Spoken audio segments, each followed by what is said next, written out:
The following is a production of DallasCowboys.com and the Dallas Cowboys Football Club. How about them Cowboys? Yeah! Go Cowboys! This is Cowboys Storylines with Nick Eatman.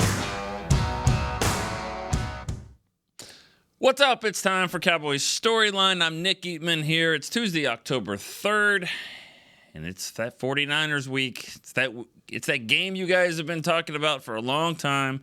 Rightfully so.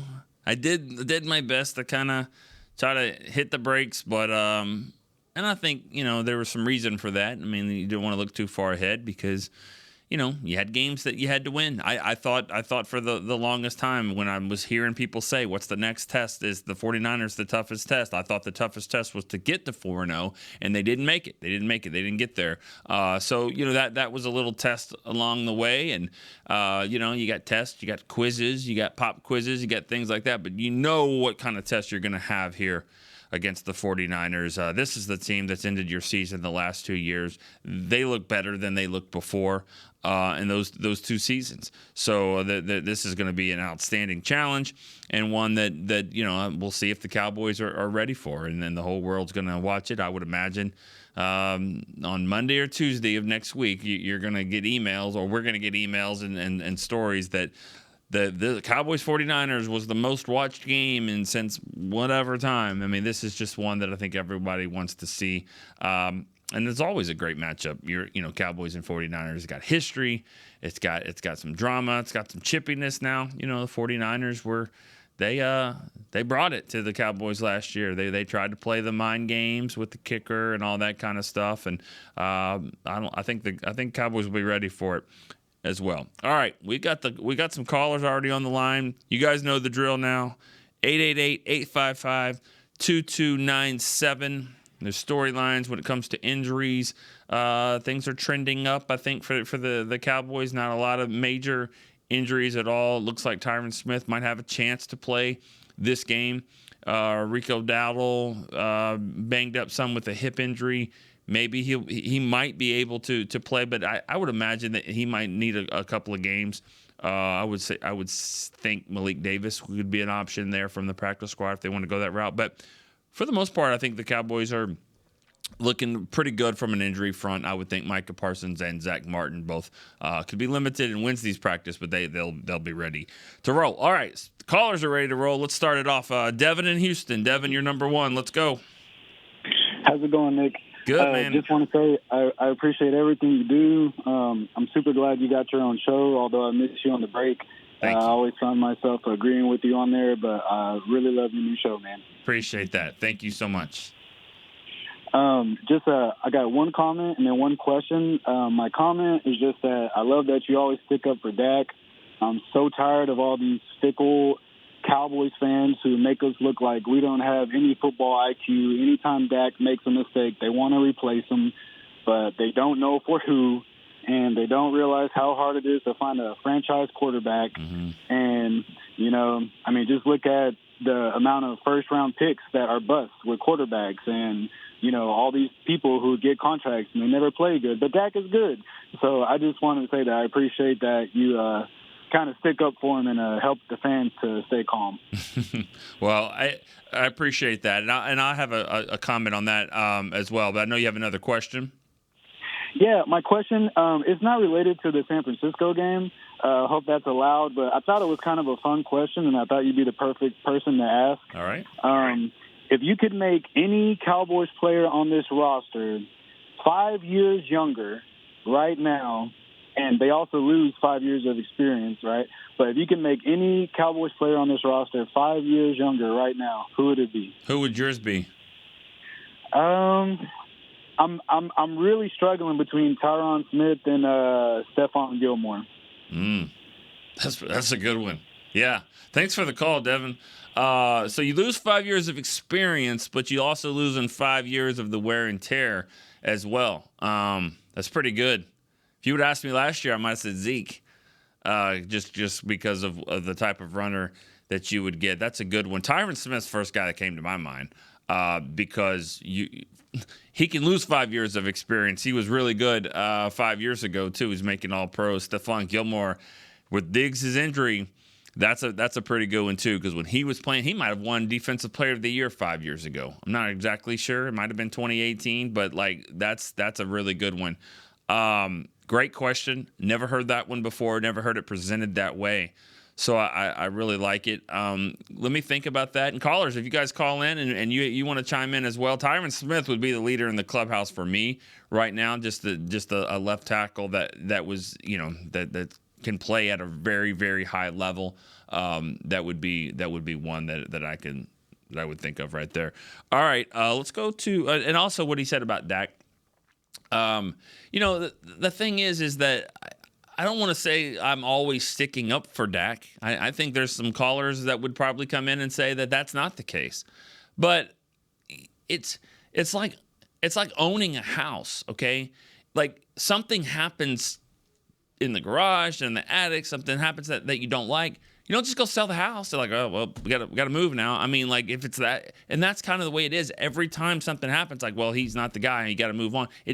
Think about what it takes to just move houses and sell it and do all the kind of things, because there's one thing that's wrong, and that's kind of the way that it is. You can't just pick up and move all the time when you've invested in the quarterback the way that they have. You want him to be perfect. He's not, and I haven't found one that is. But guy in Kansas City is pretty good, but he's pretty close. But you don't have that guy. You don't have him, and quit trying to compare him to that. Same thing with Romo. Everyone would always say, well, look at Manning, look at Brady. He's not that. No, he's not that, and he will never be that. And the scouts and the teams that did not draft him knew that. Same type of thing. But I think Dak is good enough. He's good enough to win games for you, and he's the right guy that you want in the locker room. They get this whole thing together. He is definitely good enough to win football games and the games that you want. All right, second caller is Nick in Austin. Nick, what's up? Hey, how you doing, sir? I'm good. How are you? Good. Thanks for having me back on. I just got a couple things.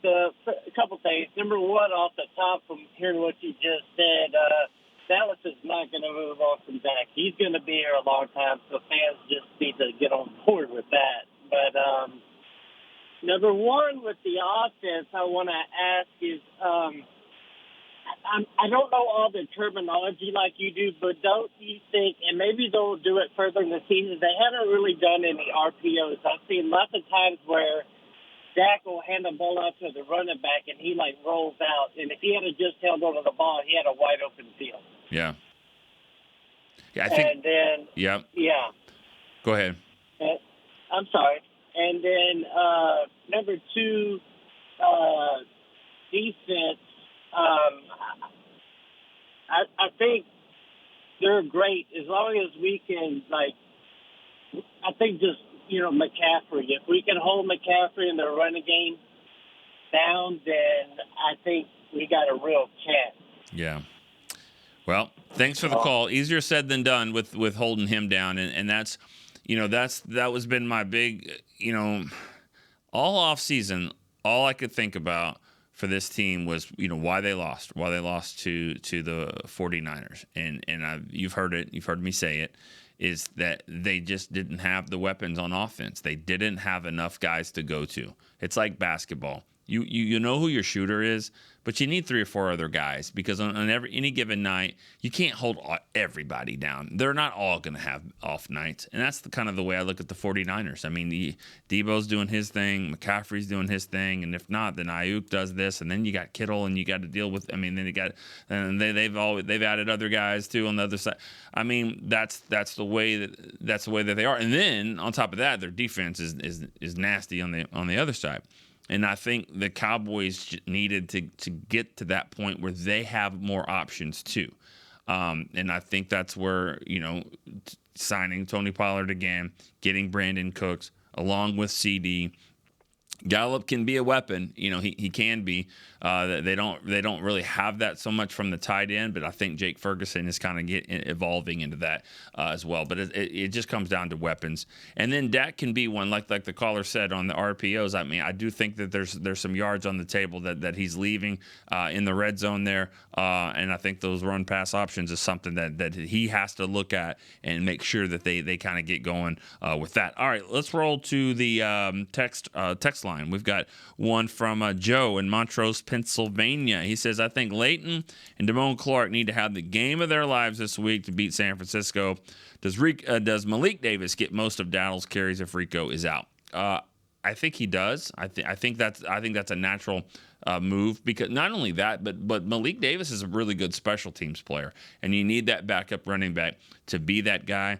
I think they do that before they would re-sign Ronald Jones or something like that. I think Malik Davis would be one that you could call up for this game. So, and game of their lives from Leighton and Damone. I mean, it's important. There's no doubt about it. When you got the screens that they like to run with McCaffrey, Debo, what is he? I mean, what figure out where he is. He can do all kinds of things. They like to go east-west a lot, and that means those linebackers are going to have to be on the move for sure. All right, Tim in Grapevine. Tim, what's up, man? Nick, I got a fever, Uh-oh. and the only prescription is Wanye Thomas. Okay. Can we get Wanye Thomas some more playing time, my guy? Okay. My goodness. Tylenol doesn't work. You want to go Wanye Thomas? Not. Oh, I need some more Wanye Thomas. Okay. I mean, in my opinion, Never heard that NFL, one before. I've never heard that. I would just go. I've gone to the drugstore before. I've never seen the Wanye Thomas there. Is that over the counter? Where do you get the Wanye? You have to be 18 to get that. You got to be AT&T Stadium. You got to be there, midfield, looking up that big screen. Hey, in my opinion, in the NFL, it's a young man's game. And when a puppy bites, you got to play him. I mean, Donovan, he might be a little rusty. Maybe he's just a little bit slower than Wanye, not as long. But to me, I just feel like Wanye's range and length is such an advantage, especially in coverage. Mm-hmm. But anyways, I know Dan Quinn. He knows what he's doing. I mean, he's a great coach. I'm a Monday morning quarterback, but I just kind of think Wanye's got something, and he's got to play a little bit. And then my thoughts on this game is, I mean, the Cowboys obviously have to stop the run. If they can stop the run, I think we can harass Brock Purdy and make some plays. But it's going to be a tough game. Yeah. Oh yeah. And at this point, I really don't have a lot of confidence in Mike McCarthy. I hate to say it. I don't like to bash the coach, but his offense is clunky. The red zone offense is clunkier. They got to figure something out, and this is the week to do it. Yeah. But thanks. I'll hang up. All right. That's interesting. I mean, and that's a big picture take right there. It's not just 1 week, and that's what I always tell people not to do. Don't just take one game and just say, all right, this is the way it is. And it happens a lot from a negative standpoint.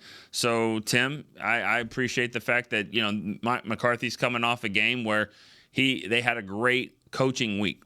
They dominated that aspect of the game too against Bill Belichick. He's never been beaten like that before. Now people up in New England are saying is the old man lost it now, and I think everybody was worried about that game. Everybody thought that the Patriots would have, Belichick would have, something up his cut off sleeves. He'd have something for him, and they didn't. But now we're going into the San Francisco game, and here's one view that says I don't really have confidence in him in this game. So we'll see. I mean, it's they are going to have to figure out the red zone. There's no doubt about it.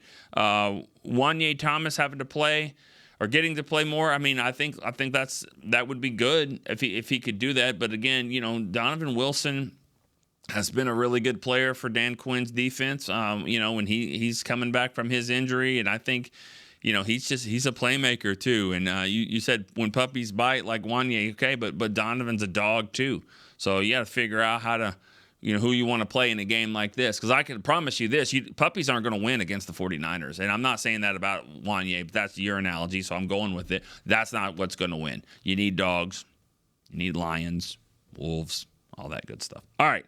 Alan in Clearwater, Florida. Alan, what's up? Hey, good morning, Nick. Good morning. So I'd like to chime in on the topic of Dak and the offense, and I want to echo your sentiments here on the analogy about the house. And here's been my opinion about Dak and the team for some time. And I think it's pretty reasonable, and I think I defy any of the callers or anybody to really poke holes in this. Here's the thing.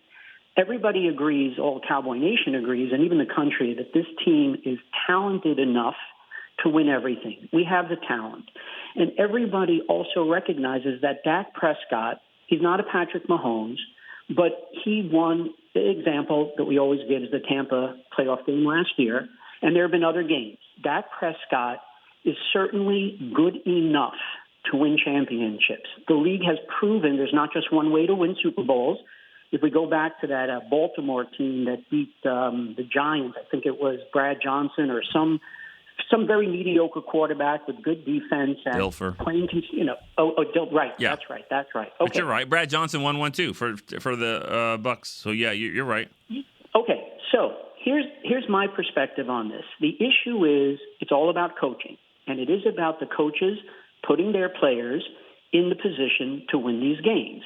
And that's what I really like so far about Mike McCarthy. And what I called into your show with when Jason Garrett was, and I was putting a lot of the blame on him at the time. The most important coaching skill, in my opinion, is putting the right players in the right schemes to use your talent and in-game adjustments. And what I liked about Mike McCarthy last week, there was a point in the game where all the short passes from Dak were being stopped. And then he went to the intermediate passing game. He adjusted. It may have been his play all along, but nonetheless, you saw what an in-game adjustment can do, and the offense started moving the ball. If Dak Prescott is what he is, and after 8 years, I think we see what he is, the fact that they brought in a new quarterback's coach for him this year, and they're designing a system that is Dak-friendly, this is what must continue to happen. But I would go a step further. If Dak is still making some of the bad plays because it's a bad call, it's a bad read, it's a bad throw, there may be more work that still needs to be done. And if the coach, the quarterback coach and McCarthy, if they're doing their job, this will continue to improve, and I think we'll see the team get better and better. But the bottom line is this is a quarterback that is certainly talented enough to win it all if he's in the right position. That's my point. All right. Thanks for the call, Alan. I agree with that. I do. I think that he's talented enough. I mean, I think like you said, there's a lot of ways to win the Super Bowl. Mike McCarthy has done it as well, and he did it with Aaron Rodgers. But you can say all you want to about, that he had Aaron Rodgers. All right, well, Aaron Rodgers hasn't won it again. I mean, I don't. So it was a good, really good football team that year, and that was one way to do it. And I think that he understands how to win. And yeah, we've seen Dak have some success. So yeah, it's gonna come. They need, like I always say, they got to have something phenomenal. They have to have a part of their game that's just off the charts. And if it's the defense, fine, play like it, but play like it all the time, because you can't just let Arizona go and do what they did a couple of games ago. So maybe that was the wake-up call that they needed. All right, Dimitri in Rio Grande Valley. Dimitri. Hey, what's up, Nick? How you doing, bro? Good. How are you? I wanted to chime in on the offense a little bit too, but more so of a schematic thing. Okay. I think I really been appreciating the way Mike has been taking the ball first.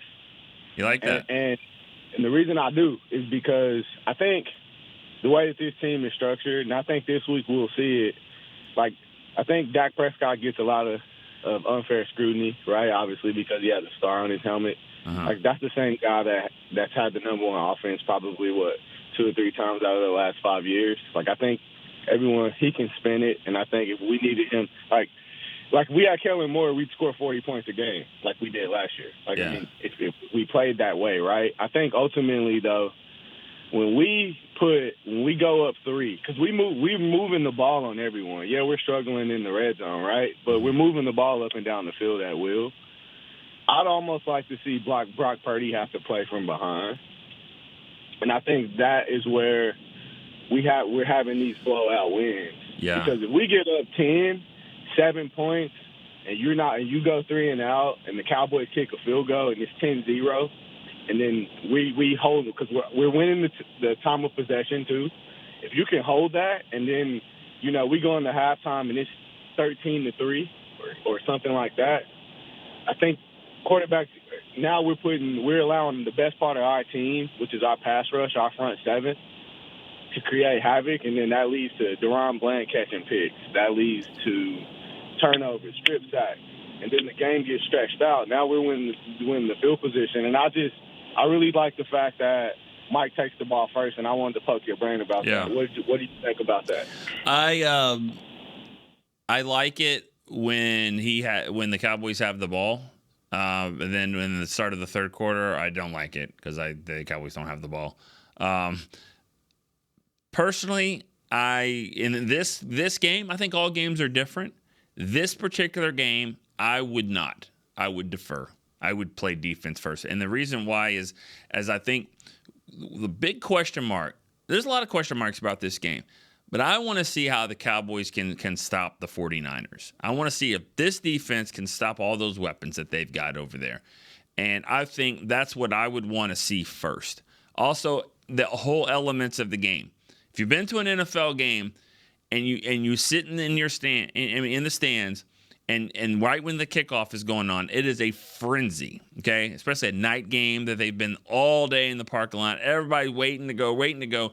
That place is going to be rocking. I would rather the defense go out there and play than have Dak can't hear and all that kind of stuff. Because I can promise you this, coming out of the third quarter, when half the stadium still forgets that it's only a 13-minute halftime and they're standing in line and they're trying to get back to their seats, it's not the same. It's not the same at all. And that scenario you just said about being 13-3, that sounds great. I don't have confidence that it wouldn't be 13-10 in 5 minutes if the 49ers got the ball to start the third quarter. That's what I think. I just always like to have the football in the third quarter. If I've got a lead, let's build on it.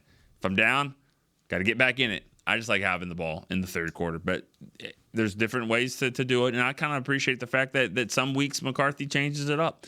All right, let's go to Rob in Vegas for the next call. Rob, what's up? Hey, Nick, how are you? Good, man. How are you? I'm good. Coming off the New England game, I think a couple of things really stood out. I think, one, with Deron Bland playing so good like that, I think it just takes the sting out of losing Diggs. It's not that the other players didn't know how good Bland is, but when you see the plays he made, those were Diggs-type of plays. Mm-hmm. And, hell, he almost had 4 interceptions. Yeah, he did have some others. Yeah. I think it just gives more confidence. When you see it, maybe now Dan Quinn goes back to calling a defense more like when he had Diggs. I think that was the best game Dak played this year, throwing the ball. I thought some other games he was kind of aiming the ball because he was trying to be too careful. He actually threw some really good passes in that game with authority. He really fired it in there, and I thought he looked good. He looked confident. Yeah. And maybe that's because he had his offensive line. And I think, hey, there's no excuses. You go into San Francisco, and you have to win this game. You're healthy, pretty much, knock wood. You're coming off a big win. Everybody's talking about coaching. Coaching is overrated. We just beat the greatest coach in history, 38-3. Bill Belichick didn't forget how to coach. He just doesn't have Tom Brady. I mean, you name a great coach, he's got great players. Jimmy Johnson, great coach, went to Miami, didn't win anything. The only guy that did less with more with less is maybe Bill Parcells. He took those Giant teams that weren't overly talented and won Super Bowls. But no, we're primed to go. There's no reason why we can't get in there. Just tackle well, don't give up big plays, and make Purdy beat you. If Purdy beats you, then so be it. Just don't let McCaffrey beat you. And I agree with a couple other calls. When you watch the game on the RPOs with Dak, you have to keep the ball sometimes. You have to keep the ball because the defense is going to be just he's not going to run. I think this is the game. Dak usually will pick a couple of games during the season, big games, where he plays like 2016 Dak. I think this will be one of them, and I think the Cowboys win. All right. Calling it early. I don't agree with coaches that coaching is overrated. I understand what your point is, though. Players, matter. I mean, but I've seen some. Like you said, Parcells is a great example. Not just those Giant teams. How about the 2003 team with Quincy Carter and Troy Hambrick as your quarterback and running back? That team went 10-6. He turned that around in 1 year. I think the more than anything about the players, coaches, I think what the coaches provide is the culture, is changing the culture for the football team in a positive way, or you want it to be positive. I think that's where coaching really matters. And so, that stuff happens way before even training camp, that you're building that, and so continuity helps as well. You want to make sure that the coaches and the assistants are also intact. So the scouting department knows what they're drafting for and what kind of team that they're going to have. So coaching definitely matters, and it matters, and I thought, go back to Jason Garrett. I mean, the biggest knock on him was game management stuff, but Jason knew how to build a culture. I mean, this guy had the same message now for about 8-9 years, and it was working. I mean, it worked. They had good football teams. They didn't have great football teams all the time. They had good football teams. So I think it matters. I think McCarthy's done a good job of the culture as well. We're going to go to break. We come back. We have a caller on the line. We'll get some more calls. We'll get some texts here on Cowboys Storyline. Be right back. Fall is here, and that means football is back, bringing all the delicious game day foods with it. As you prep for all the big games, tailgates, and watch parties, let Yo Quiero be your one-stop destination for all things home gating. Yo Quiero's fresh, flavorful, ready-to-serve guacamole, made with real Hass avocados, will score taste bud touchdowns as you cheer on the Cowboys. Yo Quiero's wide range of mouth-watering and versatile products can be found in your local grocery store's produce or deli section. Grab some today. Star Sports Tours is the only official fan travel partner of the Dallas Cowboys, offering exclusive game weekend travel packages with pre-game sideline access and photo ops with current players, cheerleaders, and Cowboy legends. You want to stay at a team hotel, attend the best tailgate party in Texas, tour the Star, and talk X's and O's with me, Everson Walls?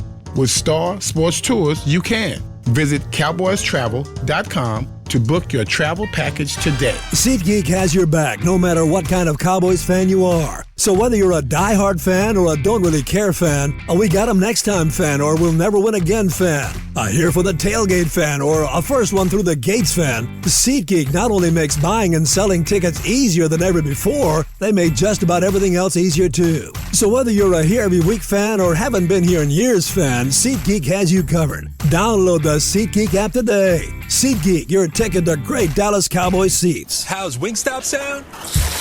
Crispy, juicy, classic wings. Made to order, cooked to perfection. And sauced and tossed in those 11 soul-satisfying flavors.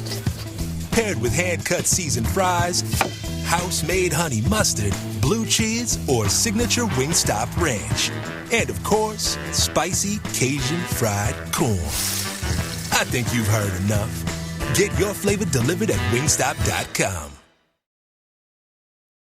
Back to Cowboys Storylines. Welcome back to Cowboys Storyline here. We got a few more minutes to go. Got some callers on the line, so we're going to go right to it. We got Jim in Pasadena. What's up, Jim? Jim, what's up? Yeah. You're on. How you doing? Good morning. Good morning. I'm okay. How are you? I'm good. Hey, I'm just wondering where the optimism is coming from about Dallas stopping the run. They didn't stop the run in the first half, if you look at it. And what stopped them was New England's offensive line jumping off sides or drop passes. Take a look at it and tell me what you think. That's all I got to say. Thanks. Okay. Can do that right now. I don't know. not to be like simplistic about it, but they won 38-3. They won 38-3. They stopped them. I mean, they stopped the Patriots. The Patriots got one drive. It's the first drive out of the chute. Usually that's going to be a team's best drive. They're going to move the ball. They're going to find some place that they think is going to work, and they did. They got a big pass, and they got down there. But they couldn't run. They couldn't run down there. They had to throw it in. They couldn't throw, and they red zone defense, and they kicked a field goal, and that was it.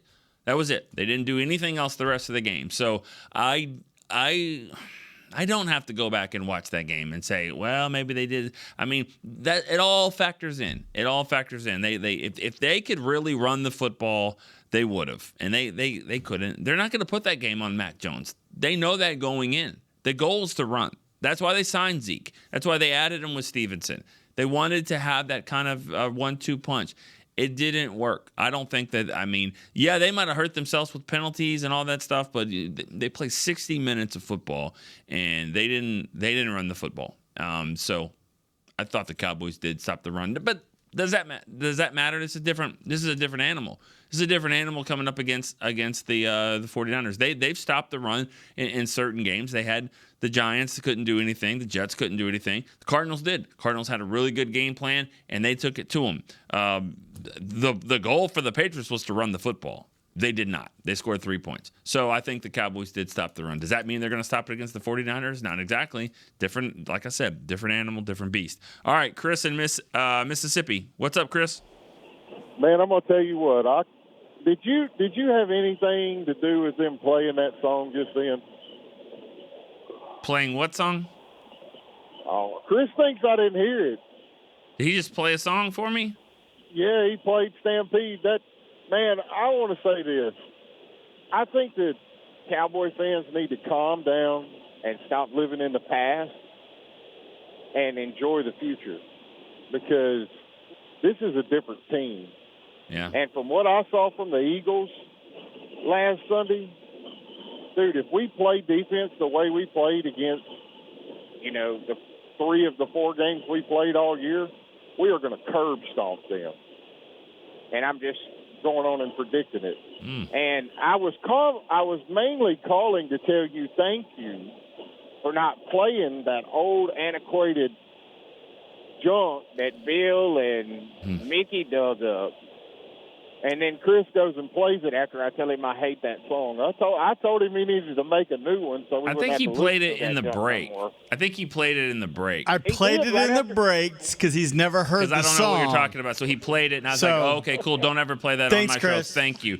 Yeah, so, yeah, but that's cool. It must be nice, if that's what we're worried about, man, the Cowboys are going to be in good shape. They're not worried about the Eagles. I looked at that Philly-Washington game, and I think, wow, that's 4 tough games. That's the way I look at it. That's 4 tough football games you got to play, and you know that going in. Washington, in division game, they play the Eagles better than a lot of teams play the Eagles, and so give them credit there. They look pretty good, and the Eagles. I don't know about anybody getting curb stomped, but yeah, I mean those games are going to be tough. But yeah, that song, I didn't know what you were talking about. Chris said it. He played it. I was like, oh, okay, yeah, don't play that. We don't need to play it again. But no, what you heard, you were holding. That's why you heard that in the break. All right, we got some text questions here. Who is better for their system, Dak or Purdy, going into Week 5? This was from Mike in Humboldt, Texas, I believe. If that wasn't his question, then he did ask, do you think that do you think Brian Daboll showed his quarterback last night? Tossing the tablet. Showed up his quarterback by tossing the tablet. Now, I don't care. Man, if you get mad, you get mad.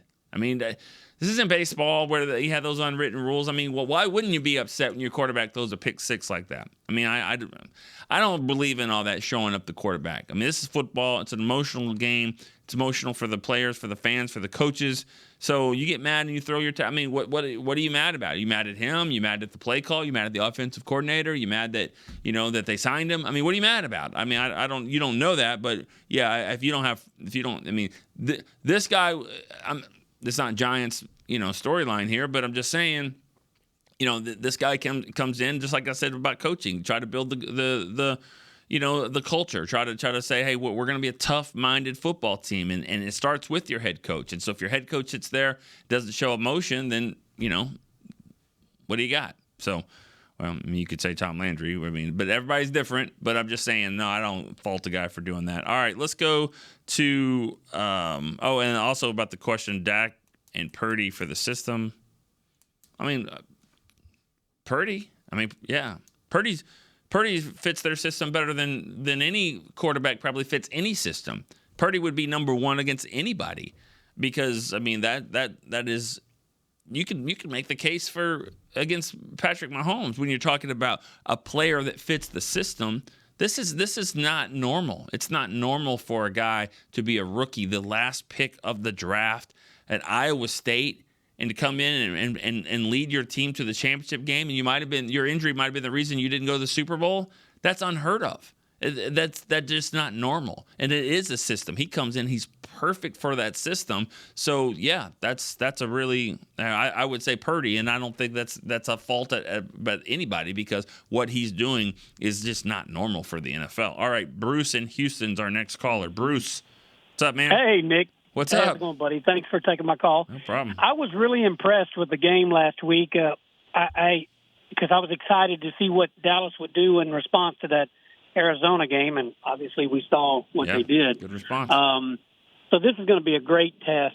San Francisco's had our number, and I'm looking forward to see how well they play. I was listening to the interviews of all the offensive and defensive coordinators. I mean, and I'm really proud of the way they're so intelligent. I'm not saying the others weren't, but just when you listen to them, the intricacies of the way they talk and the respect they have for the players and vice versa. And you guys asked some great questions during those interviews. I'm hoping they play well. I hope they win because I think having home field advantage will make it a big difference. I doubt they'll curb stomp Philadelphia. They're a pretty good team, and that's a divisional game. But I like the fact that they're taking them one at a time. I hope nobody runs their mouth. That first 2 weeks, Michael was saying, we're going to the Super Bowl. I just wish they wouldn't do that. But, I understand young players today. But I'm really excited about this game and hope they play. And if we lose, we lose.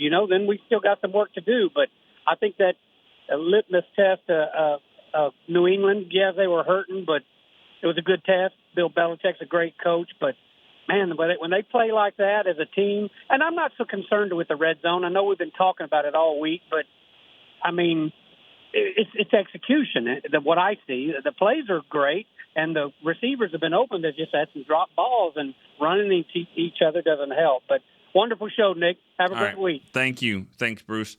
Love the optimism. I mean, this just good vibes there. Good vibes from that call all the way around. I'm sitting here and just listening to that, and I wish I was like that a little bit more, like with my team. When things are bad, I'm a little bit more doom and gloom. But and some fans are. I mean, some different ways. But I mean, a lot of good stuff there. I agree. I mean, the red zone.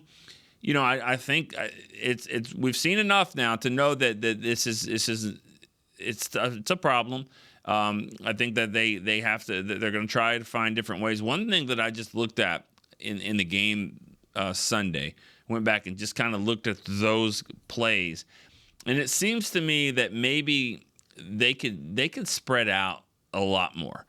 I thought in training camp they were going to use more of the width of the field, and I saw 2 different times where everything was kind of bunched up together, and I just think that just helps your defense even more. If you try to run, they're all right there. If you try to pass, it just takes too long for them to get where they want to be.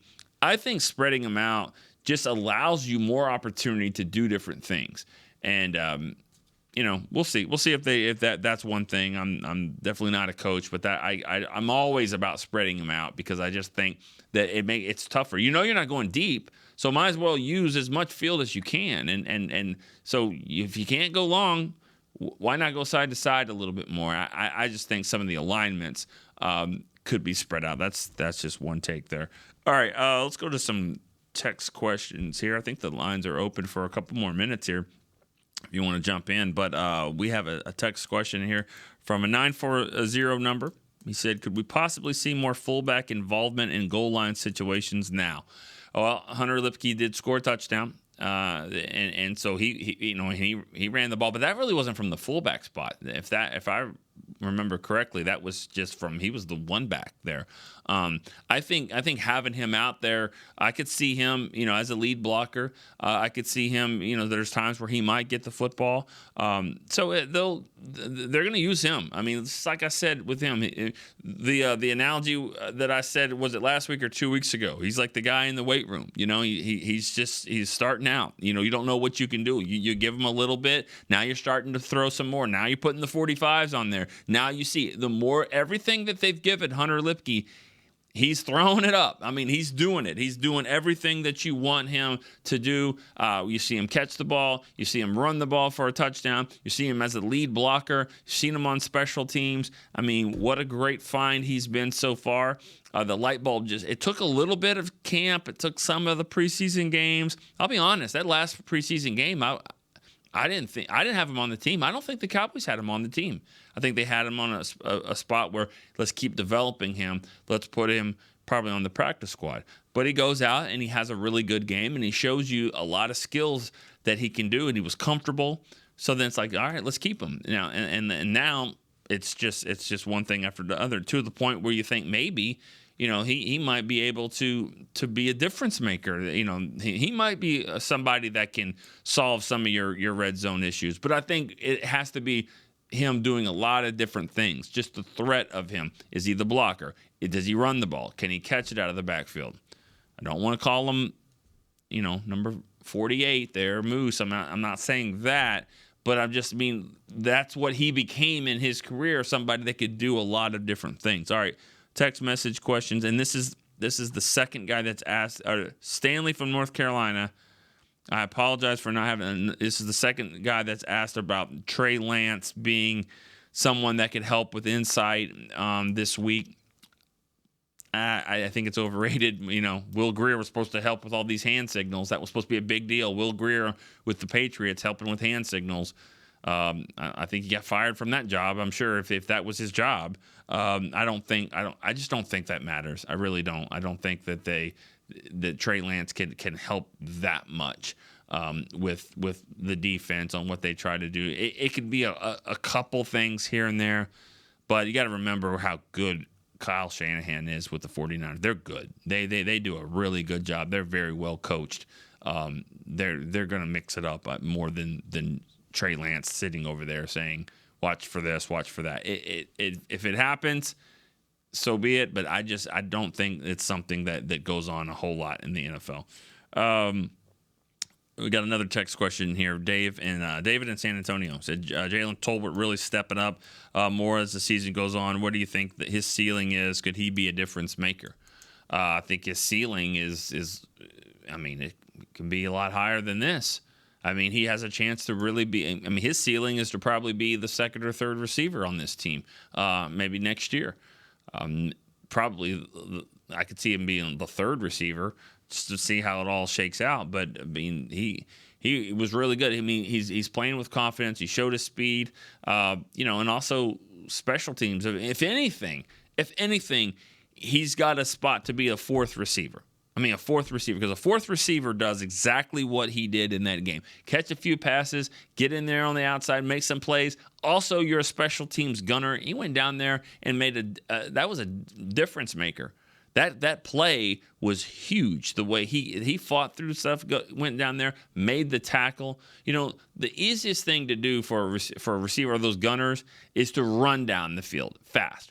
One of the hardest things to do is to not only do it while you're getting blocked, but have enough control to slow down and make the tackle. I mean, you can fly by there all the time. It's usually not the first guy. That guy whiffs. But to get down there that fast and then show enough control to break down and then make the tackle, that was a really, really impressive play. All right, Anthony in Roswell, New Mexico, you're the next caller, probably the last caller. Well, I called in to talk about you just spoke on it, where they bunch in instead of spreading out your offense and spread out that defense. Yeah. But it seems that they do that, but you just mentioned it. But wouldn't it be to where you go in, your tight ends, a heavier line, and then you audible out, go wide, really have the wrong defense out there, and then run it. I mean, it seems it's better if you don't have 20 people blocking the goal line and run right up there. But then my next point or question would be, with this last game, do you think they're really forcing these wide receiver screens where it seems they go every third play as a wide receiver screen? Like they're overdoing it. I don't know if you think that, or maybe, I don't know. I mean, the thing about it is you would hope everything is a setup. You know what I mean? You hope that you can use those receiver screens to kind of keep everything kind of close and then go over the top. So, you call plays so you can run other plays off of that and variations. And so I think there's a plan in place, and it's not always in the same game. You know, everyone's watching that. Everyone sees, watch for the bubble screens. They like to do that. Okay, yeah, and they might fake that, throw it deep, that kind of stuff. So, I still, you're 4 games into the season. I think there's a lot of plays we haven't seen, a lot of wrinkles, and I like that. I like throwing those short passes if your players can go make the play. To me, that's a run now. That's what a run is. I mean, you throw it to the outside, you get, Gallup, can he make the guy miss? Can he not? But it's by the time that he makes a move and good, it's 6-7 yards, maybe even more than that. So that to me, that's a really good, healthy first down play. It's safe throw. Also get your receivers out there, and like I said, it could set up things for down the road. Before the show, I tweeted this out. I said, let's call in the show, and I said, who's the most underrated Cowboy player ever? So when I tweeted that out, I didn't really put it on the show, but I have had some guys that have thrown in Darren Woodson, which he's not really underrated to me, but the fact that he's not in the Hall of Fame, then yeah, I guess he is. Bill Bates, I see a couple of questions on here. Bill Bates, Danny White. So yeah, underrated guys. I mean, Bill Bates, they were rated. I mean, Bill Bates was one of the best special teams players of all time. Darren Woodson, Danny White, he obviously doesn't get a lot of the credit either. All right, last caller. Here we go. Ralph in Rowlett. This is the last caller. Hey, what's going on, Nick? Man, thanks for taking my call, man. I really enjoy your show, man. I listen to it when I go to work. Thank you so much. Appreciate that. But, the most underrated player for me, this is going back for me, the '90s, John Giesick. Okay. When he replaced Mark Stepnoski, it was like it was a smooth transition. He played guard and center, so I thought he was pretty underrated. And also, I think we need to see more of Hunter Luepke. Okay. I think he. I don't know about the injury. I don't know if anything's Rico Dowdle, if he's hurt more or what. But I don't if they think they need to get some other running back or something. But I think they should just see more of him, because I think he runs the ball with some toughness, and he's that goal line guy that I think the Cowboys could use more of. But that's all I got. But turn him loose. Thank you. They want to turn him loose. Let Luepke eat. Why not? I know another Nick that would definitely love that. Nick Harris. I mean, if he hasn't started HunterLuepkeFanClub.com yet, he's working on it. But he's been on that since the day that they got him in free agency, and he's been really he's just, like I said, he's getting better and better, and he could be a guy that could be a difference maker down there. But he's got to be able to do more than one thing. That's what a fullback does. You got to be able to when he's in the game. What is he going to do? You don't know exactly that, and that to me is a valuable player if he can do 3 things: catch it, run it, block it. What's he there to do? So, and so far he's shown that. John Giesick, great underrated player. You're right about that.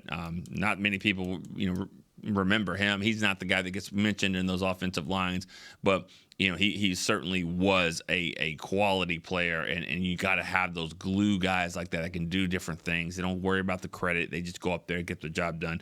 He was really good, really good. All right. All right, that's it. I see another, Dave in San Antonio. He says Jay Novacek for most underrated. All right. That's it. That's it. All the time we have. Chris Beam, I'm Nick Eatman. We will see you tomorrow on Cowboy Storyline. It's been a good one. This has been a production of DallasCowboys.com and the Dallas Cowboys Football Club. How about this, Cowboys? Yeah!